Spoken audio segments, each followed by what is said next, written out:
Hi, Mark here, and welcome to the Kensington Minute. This man from Kansas would become one of the leaders of the Communist Party of the United States, the CPUSA.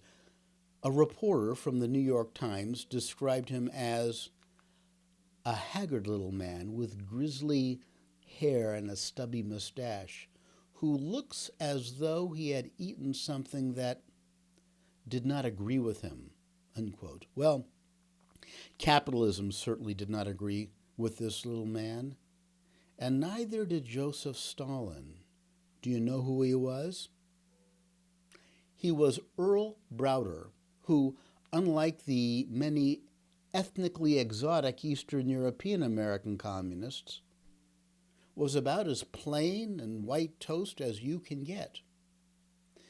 He was from an old farm family that was poor and progressive, never trusting banks or big government. He had to leave school at age 10, but completed correspondence courses in law and accounting. His real love was activism. He refused to serve in the armed forces during World War I and was jailed for a year at Leavenworth in Kansas. He became the first editor of Workers' World and declared himself to be a communist.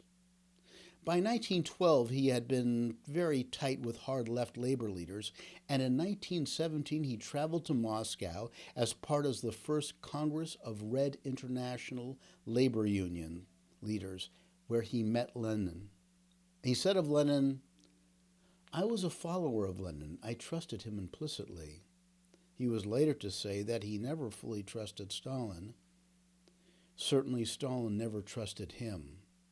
Browder was a good frontman for the CPUSA. He looked and sounded and walked and talked like an American. He was popular. There was a song called "The Quiet Man from Kansas" about him. Leftists named their babies after him. His motto was, "Communism is 20th century Americanism." Browder often quoted Thomas Jefferson, Abraham Lincoln, as well as Eugene Debs and Frederick Douglass. He began to diverge a bit from the party line, and the party line was hammered out in Moscow, not the United States.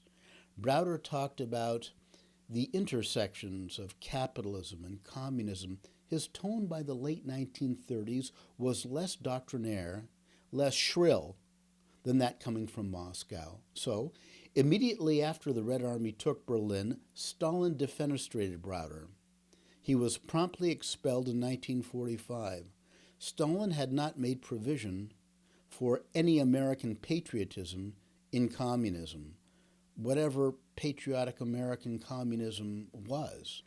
Highly valued source to being neglected almost overnight. He was an out-of-work Red. But there would be revelations about Browder's patriotism. In the 1990s, the decoded Soviet intercepts of the diplomatic cables in the 1940s revealed that Browder used his purchase to share American secrets with the Soviets, a la the Rosenbergs. We know that his wife, first wife, Kitty Harris, was a courier for the Cambridge spies. We will have a Kensington Minute on her later. So what kind of man was Earl Browder? Did he try to bring communism with a human face to America's shores? He was certainly part of an espionage network for the NKVD. For a very sympathetic account, please see the YouTube lecture by Browder's granddaughter, Laura Browder, called "Communism is 20th Century Americanism: The Odyssey of Earl Browder." I found it to be highly informative and well presented, and it shone with familial warmth, as you could imagine. However, I am concerned about her apologetic references to Grandpa's role in Moscow's espionage network. Dr. Browder may still be teaching at the University of Richmond. By all accounts, I imagine she'd be a very fine professor. I would like her to take more time to research what her grandfather's role in spying for the NKVD was. I'd love to have her on this show and to interview her.